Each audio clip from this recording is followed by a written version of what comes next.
در آخر برنامه برای خب اشتراکچیان پیش از همه برای مخلصان خودت، برای بینندگان عزیز شبکه سفینه، برای اشتراکچیان بازی لاتاری فوری چی گفتنی هستی؟ اولا برای دعوتتون بسیار مینداری بیان میکنم. بعدا یک سرود نو آماده کردم که بار اول با همه مخلصان با نفرایی که بازی لاتاری فوری غالب اومدن برای آنها هدیه میکنم. خیلی خوب دوستان عزیز، بار دیگر خوش آمدید به استودیوی مرکزی تلویزیون سفینه. من فکر میکنم که سرودهای تو خب بیشتر صدا میدهند و سرودهای نو بنا در آینده ایجاد میکنی.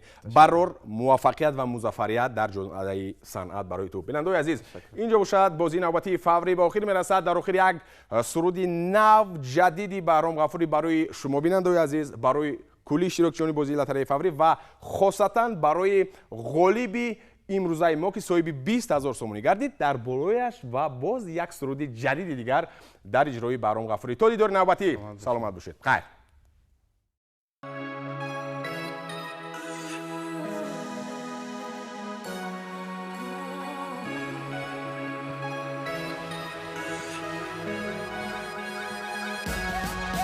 هدف چیست که از راهی وفا دور و جدایی؟ هدف چیست که تا خلوت من راهنمایی؟ مرا عشق به غربت دادی شریکم آقا.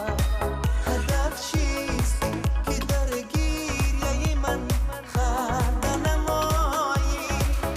حسین شکفایی